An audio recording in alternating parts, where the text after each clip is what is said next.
On today's show, we're going to talk about Meta and how they want AI to take over your ad campaigns completely. So, we're going to talk about a future where you just drop a product link and AI does the rest. What does that mean for marketers, designers, and the future of creative work? Is this a revolution or a takeover? Let's find out. I'm Daniel, and this is the Human AI Experience.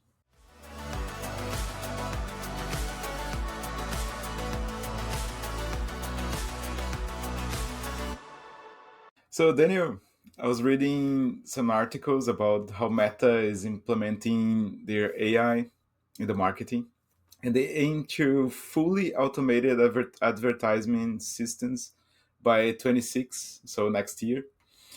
And the idea is like you just need to put a basic like link of your product on Meta system, and they will create the whole campaign. The copies, the visuals, the target audience, the placement.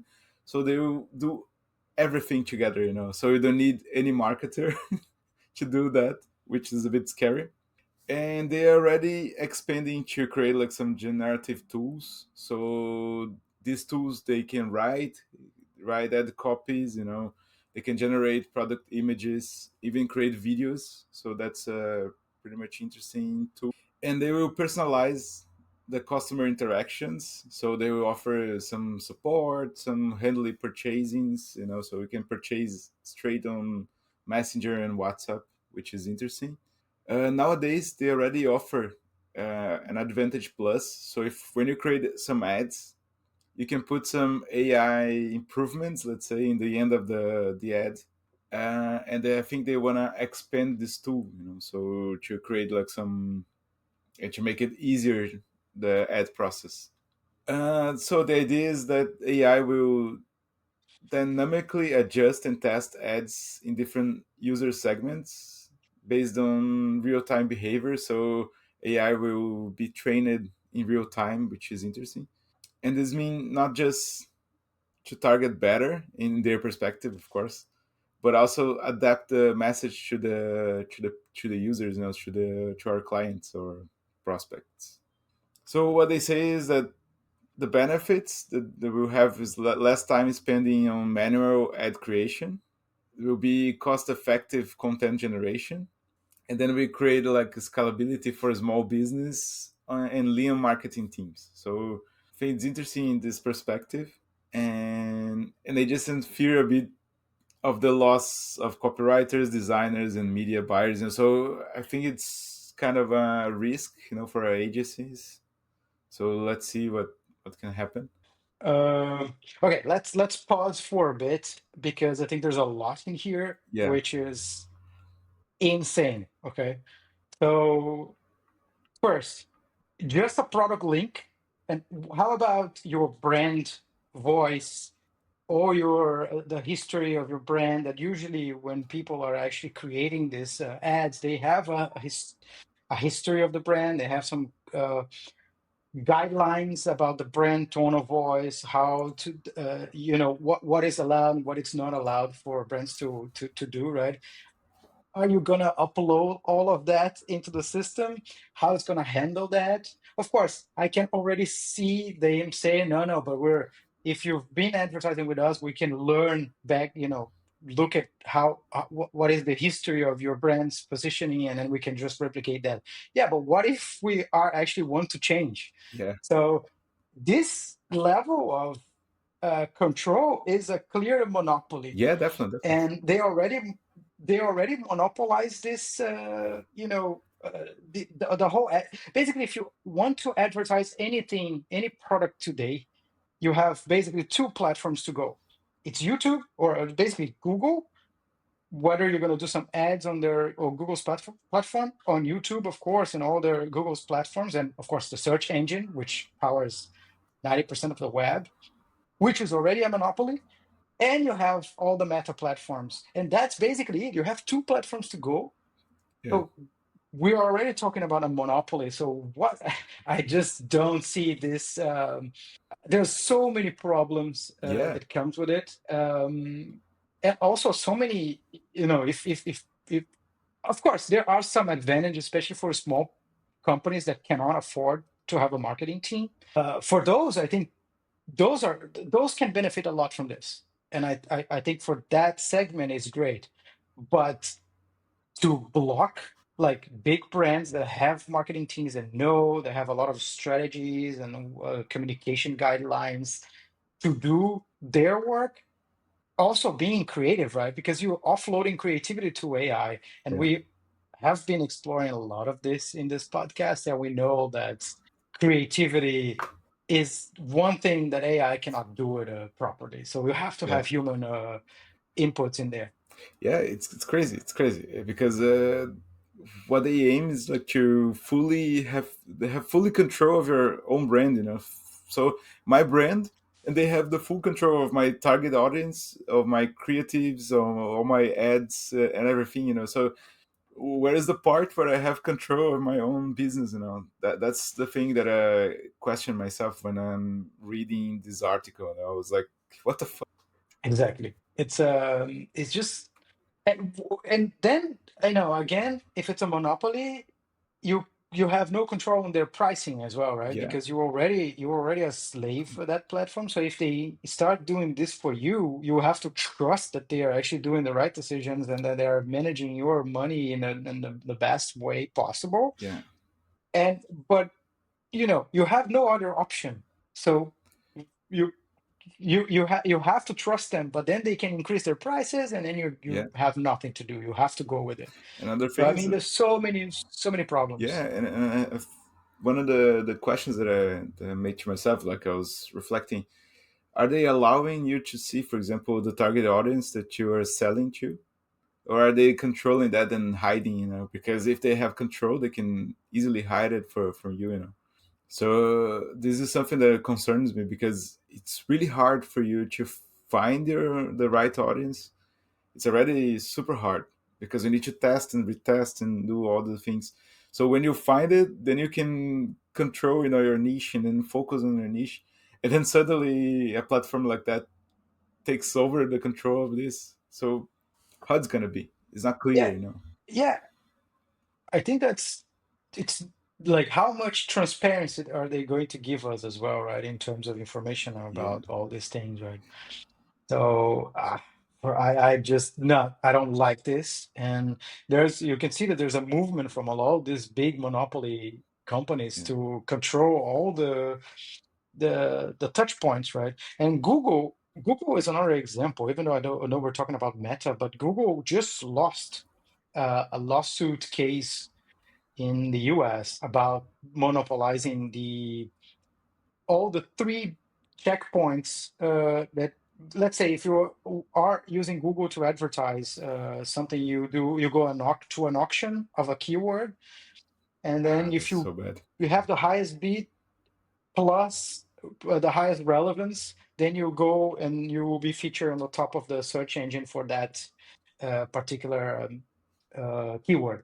But they control every step until you get there, including the fact that if they think they are going to benefit more from that keyword that you just paid for, they can they can use it before you, which is completely not fair. Yeah, And that's why they lost that case. So I don't know what's going to happen now. They are in the, what did they call, the remedies phase, where they need to figure it out how they're going to fix that. solve this issue. Maybe sell part of one of the touch points that they control to other company, or open that for other people to get into the market. I don't know how that's going to pan out, but at least there's a victory there, that it's breaking a bit their control, all these advertising Yeah, tools, right? and And but then Meta is also moving towards that way to get more and more control, and then yeah, we cannot allow that. and talking about that, do you think Meta plans is a creative revolution, or is the end of the human-made ads? What do you think about that? I think they don't care, because I think that it's only metrics that they see. So if your ad sucks but it's selling, they're gonna push that, Yeah, because they gain from that, even if that damages your brand, because you have no control all of yeah, a sudden, right? So maybe. putting your I think I can see a lot of risks of outsourcing that to them. Let's say they realize that your brand is going to sell more by using, I don't know, uh, like a very controversial image, right? yeah, And then it's selling more with that, but it's completely against your brand values. So what do? It's damaging your brand on long term, but it's yeah, selling. How do you change that? How do you adjust that? yeah, Because if you are manually doing this process, you can take that out because that doesn't align with your brand values, yeah, right? yeah. Because you know there's going to be a learn like a long term effect. Yeah, But when you don't have that's control, that's an what amazing happens? reflection. Amazing reflection because I haven't thought about this point of view. Of course, because you were a marketer, so your whole life was in the marketing agency, so you know a lot better than me how to create a brand. And it's a bit scary to think about that. If you have like something super polemical or something, I don't know, Donald Trump selling your product or Biden, I don't know, this kind of extremes. So it's hard to think about that. But I believe it's not fully automated. I don't think they will just make it everything, and then you just probably you need to accept the designs. I hope so. Um, That's not how I read it. I think they maybe it's gonna be rolled out in phases, right?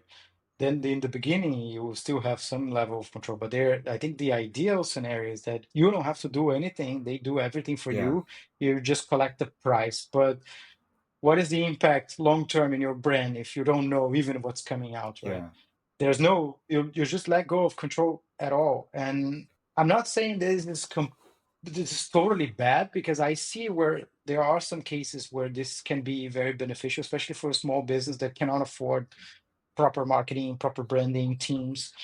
Maybe they can leverage that.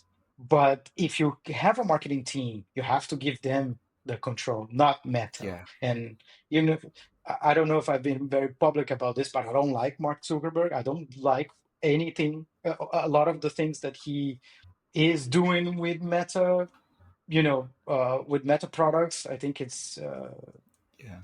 It's a he bit doesn't seem controversial. to care Yeah, that. Yeah, there's a lot of bad decisions. It's using dark patterns and a lot of things like that. So I would love to be able to not have to rely on his platforms to be able to advertise anything.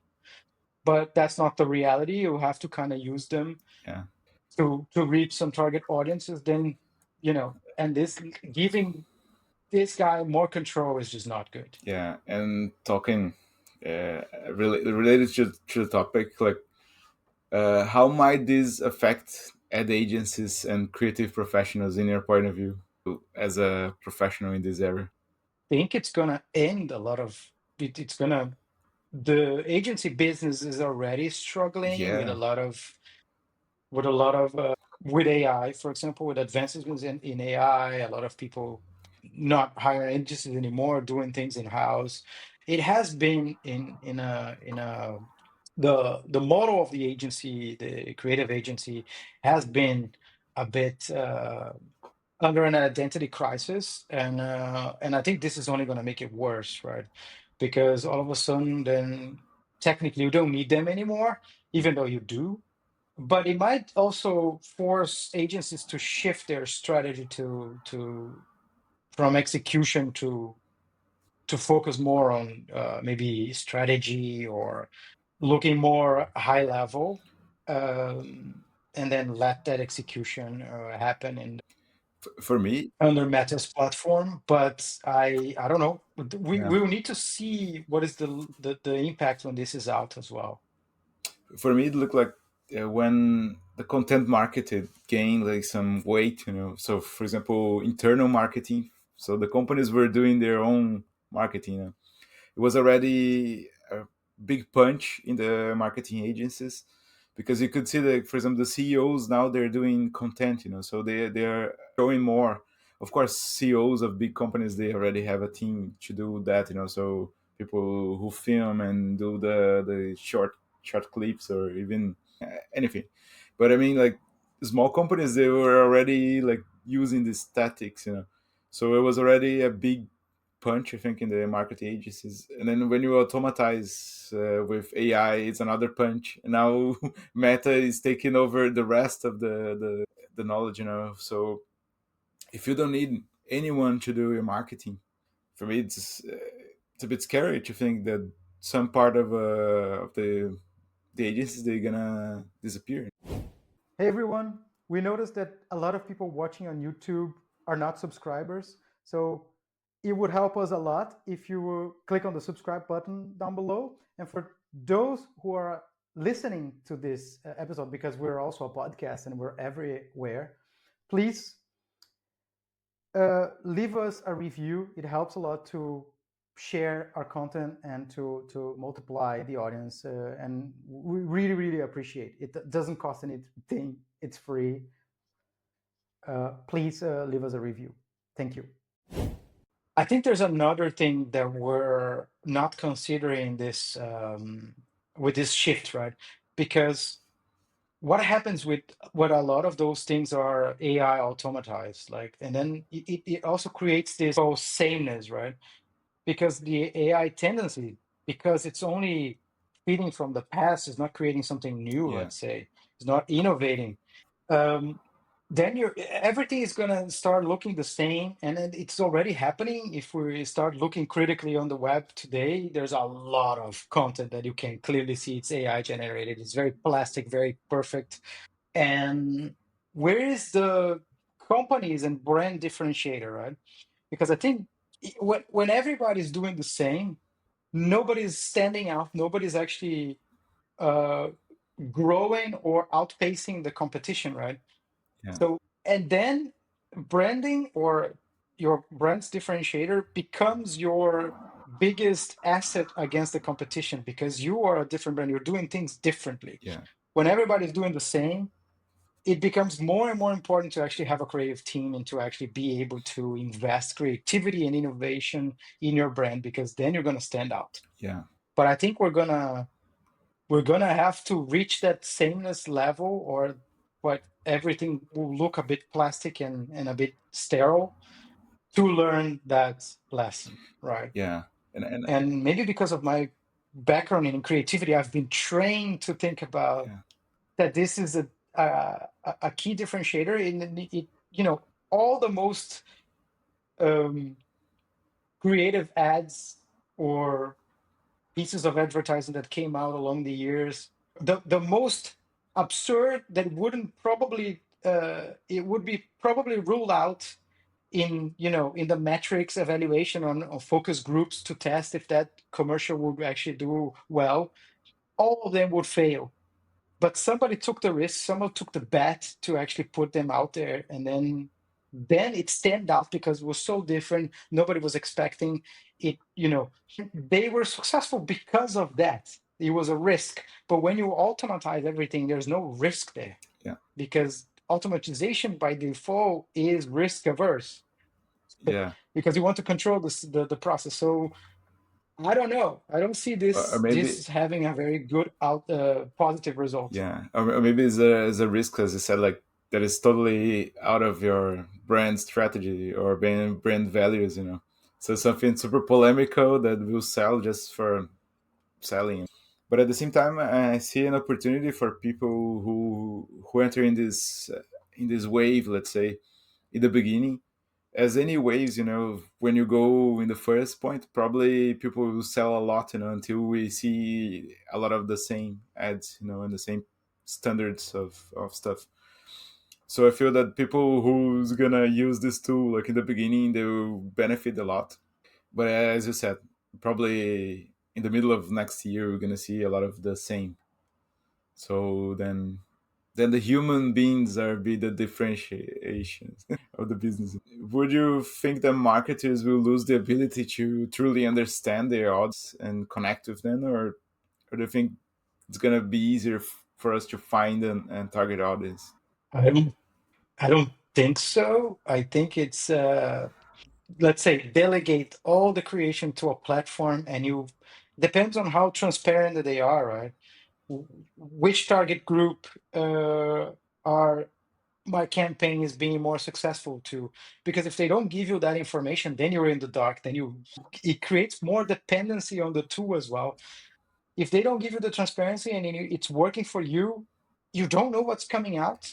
It's working, and you're depending on that because it's working, and then all of a sudden you're gonna keep doing it because it's working, and but you don't know what's going on. You're in the dark, and I Yeah. think this is really dangerous for a brand. Really, really dangerous. Yeah, I think I feel the same. I feel the same. If you don't know your target, if you don't know anything about your brand, then it's over. There's no brand.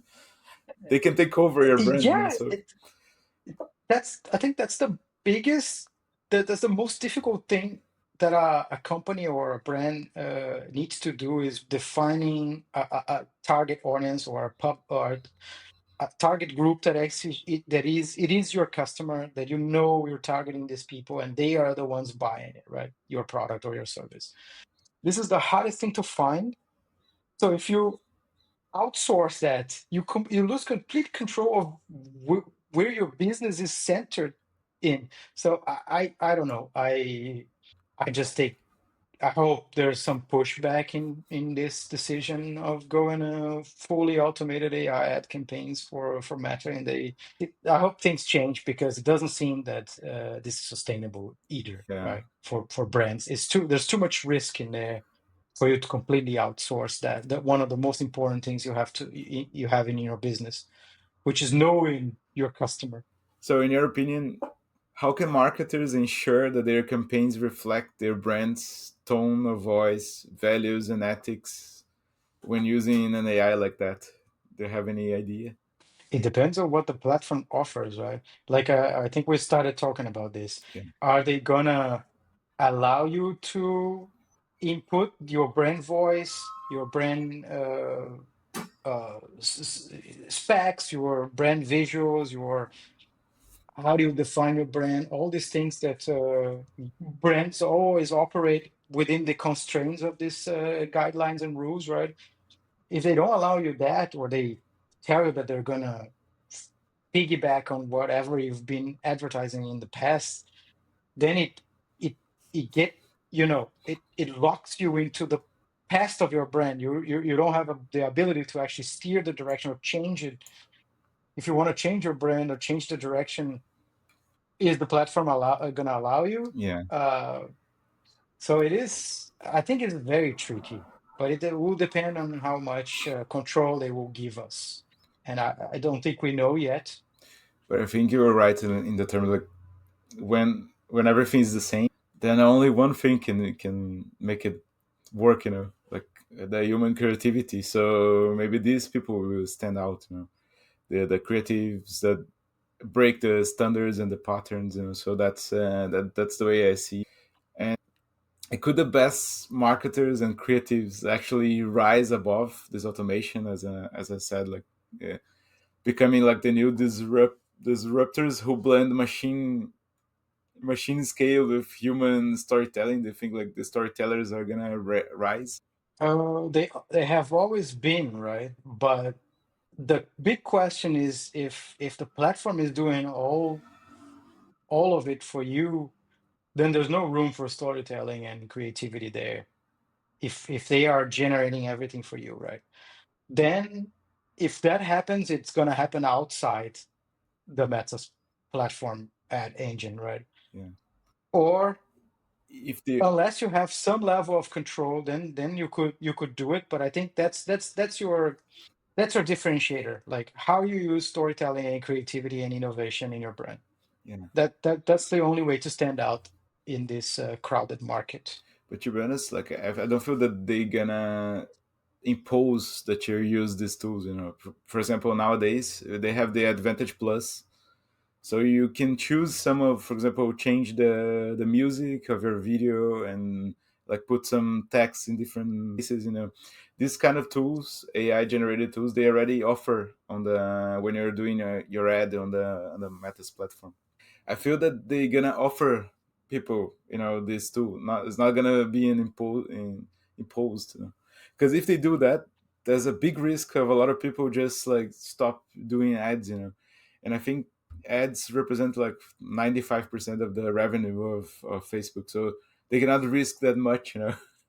So I feel that they're gonna just offer something new that is this AI automated. Let's hope. Let's hope that Yeah, it's that's not going to be imposed. We'll see. We'll see. I'm curious to see what is the big plan behind this, right? yeah, Why they want to control all of that?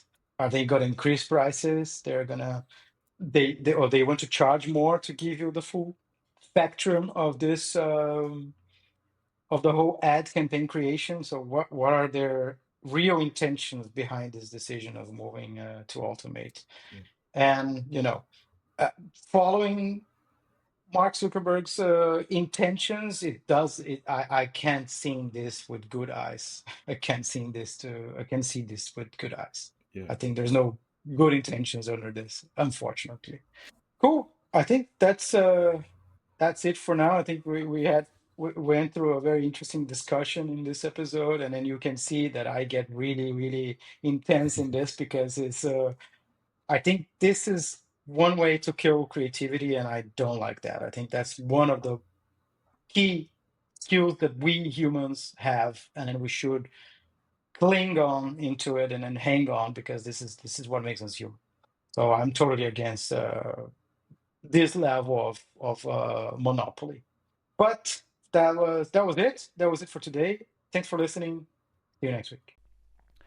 If you enjoyed the show, please consider leaving a review on Apple Podcasts. It's free and helps us a lot. This way, it can help us also reach new listeners. Oh, and if you haven't already, don't forget to subscribe on your favorite podcast platform to stay up to date on our latest episodes. If you have any questions for us, reach out to us at hello@humanaixp.com or connect with us on Instagram. Thanks for listening. See you next week.